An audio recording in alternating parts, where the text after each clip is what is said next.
Hello and welcome to Transforming Tomorrow, the podcast from the Pentland Centre for Sustainability in Business. I'm Paul Turner. And I'm Professor Jane Bevington. We're taking the night train, not to Georgia and not on the Orient Express. In today's episode, we're chatting night trains, why they should be more popular and what that means for sustainable travel. Jan, how do you feel about Gladys Knight and the Pips? Oh, I wish you'd asked me a question I knew the answer to. You knew I wouldn't know the answer to that. Well, you don't know anything about Gladys Knight and the Pips? You've heard of them, you know they exist. It sounds familiar. It sounds familiar. Well, for a start, it's a they, and if you were to narrow it down to just Gladys Knight, it would be a she and not an it. Well, there we are. That was just rude. Rude of them and their whole genre. I ask for a reason, by the way. I'm not just quizzing you on your knowledge of 60s, 70s and 80s Motown and similar ilk. Those things never came to New Zealand until the 2000s. That's why I don't know. So you only got Motown 30 years after it actually happened? Yes. Yeah, it sounds about right, actually, the things you've told me about New Zealand. I'm not, just stereotyping, I'm just basing it purely on things you've told me. Well, so there you are anyway, why are you telling me about things I ought to know about, but I don't? I'm telling you because they had a song called Midnight Train to Georgia. Now, I know about that song, but I wouldn't have known who sang it. So do you like the Midnight Train to Georgia? Is that one of your favourite wee trips? I've never been on the midnight train to Georgia. I've never been to Georgia. And I've never been on a midnight train. So therefore, all of the elements of it that you're asking me whether I like it or not, I have no knowledge of. Yeah, well, I love midnight trains. I've slept a lot on trains. Although, as a friend of mine always used to call them, rather than a sleeper, he used to call it the fitful dozer. So the sleeping can be good. It can be not so good. But I love being on a train for any reason. But I also love sleeping on trains. I like being on trains. I like travelling on trains. I've done lots of long journeys by trains, but I've never done one that's gone overnight. Oh, well, we're all in for a treat then. Yeah. The reason I tend to be on trains that are late at night is because there's been delays. And because living in the back end of nowhere when it comes to the rail network, if you get on the last train, you go via here, there and everywhere just to finally get home at something like midnight. But I wouldn't call that a night train, and I wouldn't call it a sleeper train. Yeah, no, don't fall asleep on those trains. If you do fall asleep, you wake up in the depot in the morning, and that's an entirely different experience of sleeping on a train. We're talking about this because today we're going to be talking about sleeper trains. Excellent. And it seems like you have knowledge of them that I don't have, first-hand knowledge. But there's first-hand knowledge, and then there's knowledge about how sleeper train markets are put together, how they operate, which is something I have no knowledge about. So we will be able to combine the conceptual and the practical all in one podcast. Because my knowledge of sleeper trains very much tends to be through James Bond films, because James Bond loves a sleeper train. In From Russia with Love, he travels on the Orient Express, essentially, and, he gets attacked on the Orient Express. The person he's with gets drugged and knocked out so that the baddie can come and attack him. Then in Live and Let Die, he's on a sleeper train and he's, getting ready for bed when he gets attacked by a man who doesn't have an arm. He has a metal claw instead. So essentially my knowledge of sleeper trains through those two films is I don't want to be on a sleeper train. Well, I suppose I would say that's never happened to me on a sleeper train, I must say. But also maybe that's like the imagination we have about sleeper trains and how kind of like romantic they are and how exciting they are and how they cover vast distances. And of course, you can't necessarily have a brawl in an airline cabin, although some people do, but it's not desirable. Whereas on sleeper trains, it's much more fun. What, having a brawl is much more fun. Well, cinematically. Having a brawl, much more fun on a sleeper train than on an aeroplane. Cinematically, of course. So, anyway. I'm going to bring you back. Murder on the Orient Express. It's in the title. There's someone gets murdered. I'm without even having this discussion, I'm suddenly becoming very sceptical about the whole concept. Well, let's find out more then. Yes. Let's bring in someone who hopefully will dispel all these worrying myths that I've suddenly come up with about sleeper trains, because we're joined by Dr. Nicole Bulawa, who is a lecturer in the Department of Marketing here at Lancaster University Management School. First of all, I need to ask your experience of sleeper trains. Not existent. So while I'm doing research on sleeper trains, I'm part of a research team where we actually realized at the beginning of the project that none of us has. So while I was already in the UK and the sleeper train offer here is kind of limited, I asked my other colleague to at least, jump on a sleeper train so we have some first-hand experience in that. Have you watched James Bond films or Murder on the Orient Express? I did, but I don't know whether they're as representative as they should be of nowadays sleeper trains or the market. So there you are, Jen. It seems that maybe my picture of sleeper trains not 100% accurate. Well, I think that's probably the case. So, Nicole, tell us about your background and your work in general before we narrow down back onto the re-emergence of the sleeper train market. So I'm an early career researcher in marketing, and before I joined Lancaster University, I think a year ago, I did my PhD in Germany. And during that time, quite early on, I realized I actually want to look at markets. And I want to look at them from a point of view where you go, how are they created? What do we need to make a market work?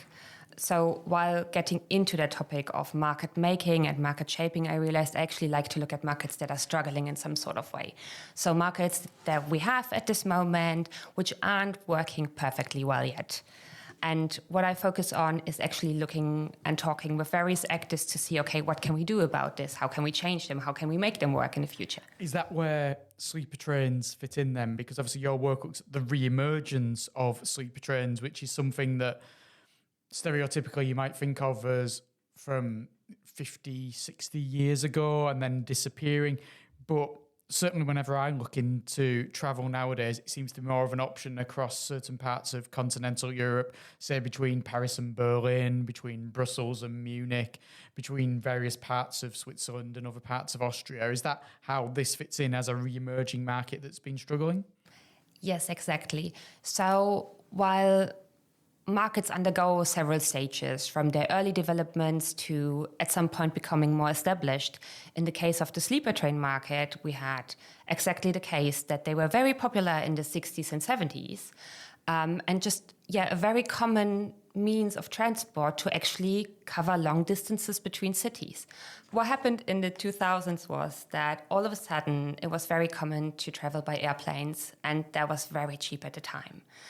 And that was actually combined with two different developments in the market. So for one, we had the cheap air travel, but then we also now had high-speed trains, which became very common. So you kind of did not need to take a night train anymore because you could cover long distances in a much shorter time. And from a market perspective, what also happened is that the market became liberalized, which means beforehand, the operators and the infrastructure were one unit. But in the 2000s, in Europe, they actually decided to make those two separate entities. So all of a sudden, I, as an operator, had to pay track access charges, which means that this market became much more expensive to run. So with the increased competition, the increasing costs, and then the alternative of high-speed trains, the market kind of disappeared. One of the things you said there, which I found quite interesting, is high-speed services displacing sleeper trains. Because as a very high sleeper train user in the UK, the slowness was actually the advantage. So when I lived in Scotland, I used, whenever I had maybe meetings in London, and I lived north of Edinburgh, so it wasn't able to get like a 5:30 from Edinburgh south, which is quite a good timely train, although a hellish time in the morning to be up. I used to hop on a sleeper train about 11 o'clock at night, and it used to take me into central London for 8 o'clock in the morning. So it went slowly, and I think it even has to pause somewhere because they join up all the various sleeper trains from different parts of London together. So actually the slowness was perfect because I don't want to get to London at 3 o'clock in the morning. I want to get there at 8 o'clock, and you can have your first meetings at sort of 9 o'clock, 9:30, 10 o'clock or so. So actually speed is a really interesting element in this whole conversation. Can you tell us then, Nicole, a little bit about what the sleeper train services across Europe look like at the moment, how this re-emergence has come about? One of the issues with a re-emerging market like the sleeper train market is that now you have, common day infrastructure like the tracks and the stations that kind of developed over time, while the rolling stock, so the carriages that you have from sleeper trains, they haven't been produced over such a long period of time. So what happens now, we have quite a lot of sleeper trains who actually still use the infrastructure from the 60s and 70s. So now we got sleeper trains with infrastructures from the 60s or 70s. And while those carriages have been refurbished and modernized in certain ways, they do not really realign with what we kind of expect nowadays as a consumer in terms of modern train travel. And that's obviously not the full picture. So we got those, and we have a couple of actors who actually invested now in new sleeper train carriages like ÖBB, which is the Austrian Railways. So they modernized the whole concept. They introduced quite a new innovative design, which I think they took from Japanese capsule hostels. So you now have your tiny little mini cabin as a consumer in your new ÖBB sleeper train. But that also means that you have this wide range of different sleeper train options and carriages. And as a consumer, it's kind of difficult to see what you get. And the amenities that come with that, and the way how you travel in a sleeper train is therefore vastly different. You, of course, unlike with planes, you're limited by the fact you're riding on a rail, and you've got to have a train that is within certain size parameters. Whilst when you go to Europe, and I always love this, when you go to Europe, you have double-decker trains. I think, why don't we have them in there? They go all the way from the ground up, and it's built brilliantly. But you're still limited width-wise, you're limited height-wise. It's not like with a plane where you can build the super jumbo jets, and you can build, those cargo planes that can carry a tank and things because they're so big. You are still restricted within the size of it. So you're still going to have a compartment that is within a certain size, of course, but like you said, you can do certain things within that, though. Yes, exactly. So you have certain options. And as I said, like even the old carriages have been modernized in certain ways. But you need to imagine a sleeper train has limited capacity. So while in a day train, I can just put in a lot of seats, if you need to sleep on a train, you kind of need space. So that means I can put much less people in a carriage in comparison to what I have in a day train. And also we have this new development, especially that happened after COVID. People do not like to share common spaces anymore. That's just a recent development, which means that back in the days, in the 60s and 70s, it was so common for you to sleep in a courgette or a sleeper wagon with 3 strangers, and that was just as it was. But nowadays, we kind of do not feel comfortable with that anymore, which means that right now you have all these different options of you can either book a cabin for yourself and your family, but that is rather expensive, or if you are on a budget, you still have to, share that space with strangers. Or if you're lucky and on one of those new sleeper trains, you can actually then maybe book your tiny mini cabin, which is a budget option. And while you are restricted in the space that you have, because you can sit up and sleep, and that's kind of about it, you do have that own tiny little room that is yours. We looked at it last year when we were travelling from Switzerland. We were travelling to Switzerland from Austria, and whether it was an option to go from Vienna to Zurich on an overnight. And like you say, booking as a family is actually still quite expensive. And we were thinking, and then we ended up arriving in Zurich, which was not to be our final destination, about 6 o'clock in the morning. So there's still issues around logistics, aren't there? Like you say you like it because you get there at a certain point in the morning, but some people, it might still be a bit too early in the morning. There's still lots of considerations. You're not just considering transport. It's like you're considering transport and your hotel for the night at the same time. Yes. So one of the issues with the night trains is they use the same infrastructure as day trains, right? So you kind of need to align them with each other and make that work. So what happens at train stations is that in the morning, especially around 7 to 9, you have the highest volume of traffic. And that's where actually railway operators and stations don't want you as a night train operator, because it takes so much longer for people to get off a night train in comparison to a day train, because you have all your luggage, you need to get sorted, all these things. So that means that the slot that you actually get assigned to as a night train operator is most of the time either very early or a bit too late. And that is, for instance, the case if you would travel for business, as Jen, you explained earlier. Timings don't always work that well. And that is one of the struggles that you have with a re-emerging market. So the market kept on developing. Now you kind of come back with your own little needs and requirements, and they do not always fit so well together. One of the big reasons why the market actually re-emerged is sustainability.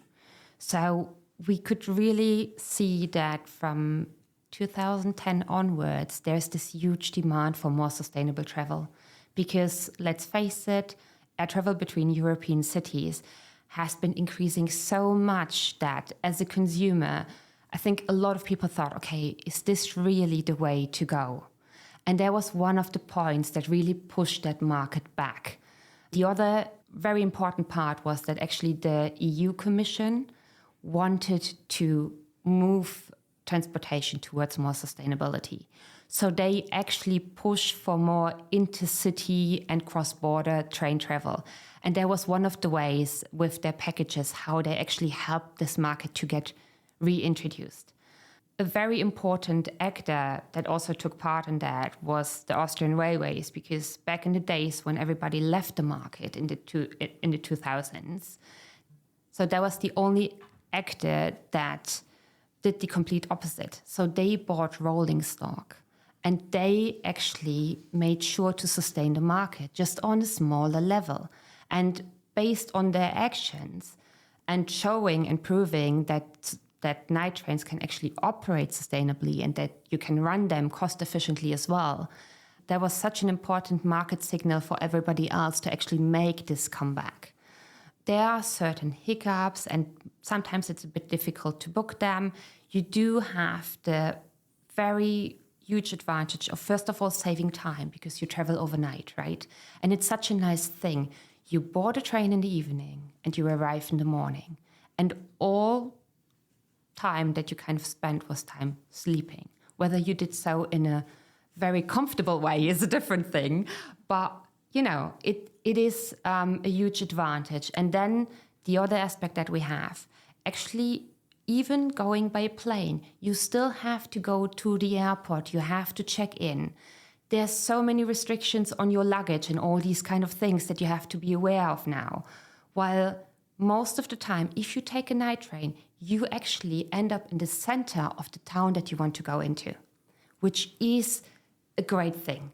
You don't have to then go from the airport to the town center, which is kind of far away and difficult to get to, et cetera, et cetera. And that also adds up to the cost that you have as a consumer.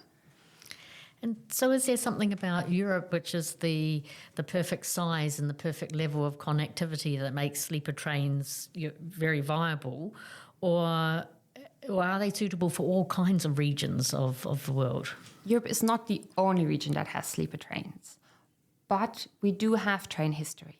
So as I said, back in the days in the 60s and 70s, it was so common to use sleeper trains, and train travel is kind of ingrained on how we commute as people, which makes it easier, right? And which makes it kind of more suitable to have this market re-emerge. But similarly, we have other regions. For instance, in China, you also have a lot of night trains, and they even have high-speed night trains because they have so long distances that it makes sense for them to introduce them. In Europe, that would, for instance, not be a viable option because of the costs, but also because you would arrive at 2 a.m. somewhere in Paris, and maybe that's not the time where you want to be. Or maybe it is. Maybe that is the perfect time to arrive in there. If they let you stay on the train sleeping, it would be okay, but I suspect they would turf you out forthwith. Obviously, you've got some countries as well in Europe, such as France, looking at restricting domestic air travel. And there's going to be, I dare say, other countries within the EU that will look at this as well, so that if you travel within the country, you need to take a train, you need to take an option that's not planes. And then you've got somewhere not like that. So let's say America, for many reasons, you've got the rail network is not what it was 100 years ago. The rail network's essentially disappeared if you're not down certain corridors of the east coast of America, certain corridors of the west coast. When it comes to going coast to coast, you're going very slowly and taking days over it. So that's where the difficulties are. But yeah, it seems to fit perfectly with Europe, fits perfectly with China there. What about somewhere like, say, Japan, where they have the high-speed trains, but they also have a good rail network? Would that be a suitable network for sleeper trains? Actually, in Japan, they also had sleeper trains, but similar as in Europe, they slowly phased them out because I think they rely so much on their high-speed rail travel. At the same time, there is a bit of a development towards more luxury night train travel, similarly as we have in Scotland with the Caledonian Sleeper. So that was just recently introduced in Japan, and apparently it's very popular. Again, similar as the Caledonian Sleeper. While they are very expensive, they have this adventurous, nostalgic kind of vibe to them, and that is a market that is growing at the moment.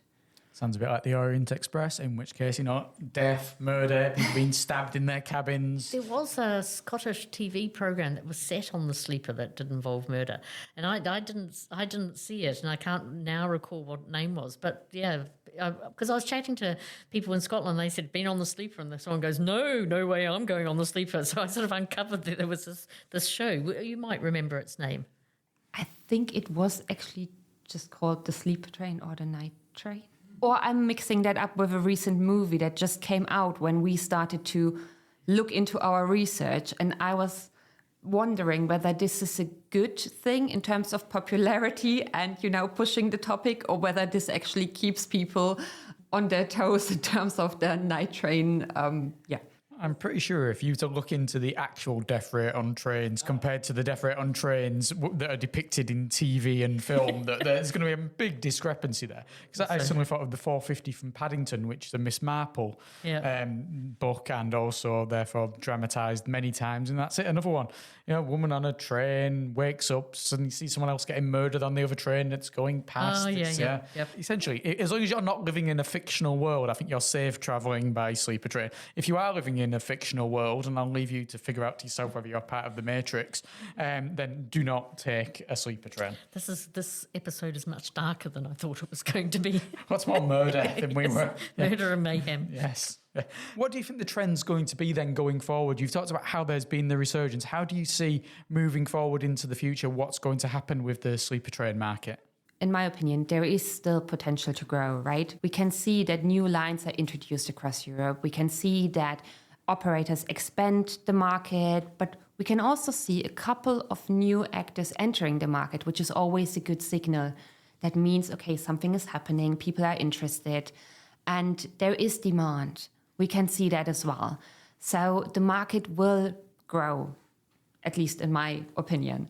But the sleeper train market is a niche market. Based on the capacity limitations that we have, with less people on a train, you can only run them once per night, right? And certain limitations in terms of routes, because there are certain gaps that remained because the infrastructure just decayed over such a long time. It will not replace air travel completely. But that doesn't mean it's not worth it. It's a niche market that actually can make a difference. And there's also studies about that, just to support that. So while it will not replace air travel completely, it can make a contribution to traveling more sustainably, to cutting our CO2 emissions. And I think if it wouldn't, the EU Commission wouldn't have pushed that so far. Despite Paul's attempt at making us frightened of trains. No. I'm not the one who made all of these films. We can hark back to an episode we did not too long ago about the train to Busan as well, and zombie trains. The more I think about it, the more I think that filmmakers have got a real cushy deal with the airline industry, the way they're trying to convince people never to take a train. They're clearly appealing spaces in which all sorts of things can happen.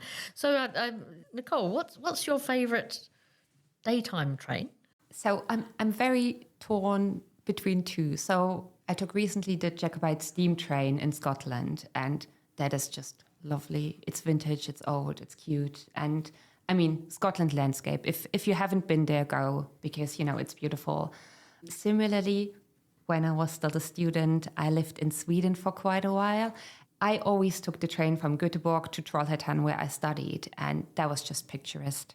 You have the landscape, you have the tiny little red Swedish houses, and every time I took that train, I remember just looking out of the window and thinking, oh my gosh, look at this is beautiful. I'm going to pick one that's close to home and one that's further away. So the one close to home is the journey I would take if I ever were to leave home and not head north, which is coming from Barrow around Morecambe Bay on the train as far as when you get to Arnside, Silverdale. That's about when it ends, when you've got the lovely views of the bay. And even if I'm absolutely shattered on the way home, or I've barely woken up that morning, just making that nice journey, you've got the sunrise over the hills, or you've got the sunset over the bay, you've got the wildlife, you've got the views for miles and miles and miles.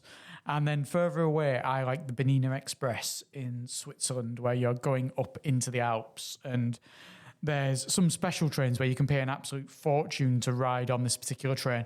Or we had a Swiss Rail Pass, which let you ride on any standard train. And the standard trains are just as good. You've got viewing carriages where you've got the just glass windows from floor to ceiling. You've got the Alps there, the snow on the Alps, and you end up in St. Moritz. And yes. It sounds pretty good. Yeah. There you go. What about you, Jan? I'll ask you, because I realise sometimes you ask me these questions and I don't care about your answer. But no, I do care about your answer, and I'd like to know. Well, I'm with Nicole, actually. My favourite day train is Glasgow to Fort William. And what's nice about it, well, it's beautiful Scottish landscape, so it's quite slow. But then at one stage you go out into one of the train station stops. Actually, there's no road access to it. It's made very famous by the film Trainspotting, which was there, which they weren't impressed by the scenery in that particular film. So that's a really nice route. And I've been on that steam train as well. And again, it's coming through some of that same kind of landscape. It's just absolutely epic. And I once went to Stockholm to Kiruna in the Arctic Circle in January. It was wondrous. So we sat down for the first bit, and then the whole thing sort of unfolds in a really amazing way into beds, and you wake up in the Arctic Circle. Is that not some kind of like trick night train? Because if you're in the Arctic Circle in January, there is no daytime. It's really, really strange. It's bright because there's lots of snow. And so the little bit of light there is, because I thought we'd see nothing. I thought we were just doing it to get to Kiruna. But you could see loads of things. We did see a lot of trees and a lot of snow. Reindeer. No, but just trees and snow. Trees and snow. But it was a pretty, it was a magical thing. And I think, Nicole, you've talked about this. It's sort of, there's a functionality to this market, but then there's an imaginative element to it, an emotional connection, which is that excitement of hopping on a train and going somewhere perhaps new for yourself, but going in a way that you don't get to travel anymore. And so I think that's one of the magic things about this market. It is. Whilst I may not have travelled by night train, I do love travelling by train, and we've done it a lot. I've travelled into Europe from here, the long journeys where you end up in Northern Europe in less than a day, and that's it. It's brilliant. So let's bring this to a conclusion then, Nicole, and just ask, where are you finding inspiration, as we face up to difficult situations at the moment with regards to sustainability and transport-wise particularly, or maybe any other area of your work? So for me personally, I just think sustainability is important. It's very basic, and then that adds to my role as a researcher. And even when as an early career researcher, what you do might not have the largest impact in that world, I still think it's important that you do your bits and pieces to make this world a bit better. And for me personally, I started to look at markets because I thought I want to help those struggling markets to kind of maybe figure it out. And as part of my work, I kind of started to look into transportation. So looking from autonomous vehicles, electric vehicles, now to sleeper trains, because that is one of the ways where you in your everyday life, you make choices. And that is one of the ways where you can actually, make a difference just by choosing a train, for instance, or then maybe choosing the night train in comparison to an airplane if you have the chance. I think even if it's a difficult landscape to navigate at the moment, there are opportunities and ways how we can actually make an impact. Thank you very much for taking us on this journey today, Nicole, whether it be via night train, day train, steam train, electric train, diesel train. It's been absolutely brilliant. Thank you. Thank you so much.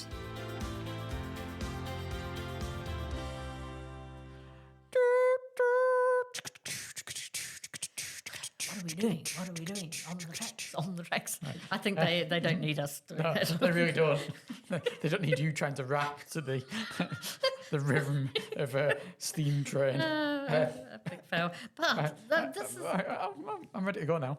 Yeah, I am. that wasn't it. No, Okay. that wasn't it. That really wasn't it. No. It seems, Jen, I'm not the only one who has come across lots of media that's depicting death and dismemberment and carnage on night trains. And it's really interesting to see that from the 2010s onwards, so in the last 10, 15 years, there has been a great interest in sustainability when it comes to long distance travel, and that has provided a spark for the resurgence that there has been in sleeper trains, because it was something of the 50s and the 60s, and then 70s, 80s, 90s, early 2000s. No, I don't want to take a sleeper train. And now, yes, the sleeper train. I've seen lots of cases of it, as I was mentioning, in Europe, from Paris, from Berlin, from Brussels, from Vienna, and they seem to be really popular. They're charging enough and getting enough money for them to obviously be popular, because if they weren't making any money, they wouldn't be doing it. And if they were charging too much and no one was going on them, they wouldn't be doing it. But they're operating their things that people are willing to pay for, and it's a very worthwhile venture, both in terms of a new way of traveling and in terms of sustainability. You really got the sense that actors do matter. So sometimes we think that individual, companies or even ourselves, can't make a difference. But she was speaking of the Austrian railways that actually kept that knowledge and expertise alive, so that when it came back again, there was somebody who knew how to do it, that the rolling stock was there, even if it needed to be refurbished, etc. So the importance of single entities actually making a difference was a really great part of her story as well, and a great part of all kinds of sustainability stories. And it's good to see as well that they're innovating. They're coming up with new ways of doing it. She talked about the equivalent of a sleeper train version of the Japanese pod hotel, where you've got a very small space, but that space is all your own. So you're not having to have a shared carriage or compartment with 4 other people, 3 other people who you've never met before in your life, and all the various awkwardness that comes with such a thing. You're getting your own little space. Or you've got the bigger, more grand ones. You've got the high-speed sleeper service. The fact that China is such a big country makes it make a lot of sense there. You can spend 9 hours on a high-speed train in China. You won't have reached one side of the country from the other, because it's such a big place. And you can see why it makes sense. But also you see why that's not necessarily going to be the case from going between London and Edinburgh, because a high-speed rail between London and Edinburgh, you'd be there in 2.5 hours. It's not so much of a sleeper train as I've just had a small nap and feel even tired than I was train service. No, I think we learned a lot about trains, but also a lot about market design. And next time, Jan, we're going to be learning about something completely different, although I can see where there might be a little bit of an overlap: servitization. Oof, that's a big word. I think we'll find out everything about that then. It's a big word, and it does something I really don't like, but because the Americans probably managed to coin it before anyone on this side of the pond did, it's got a Z in it. I did notice that. Yes, but I've had a discussion, and apparently, yes, it is spelt with a Z. And servitization is essentially where you don't, as a company, have to own everything. You can have other companies providing you it as a service, and we'll find out how that fits in with the sustainability agenda for businesses. Until then, thank you very much for listening. I'm Paul Turner. And I'm Professor Jane Babington.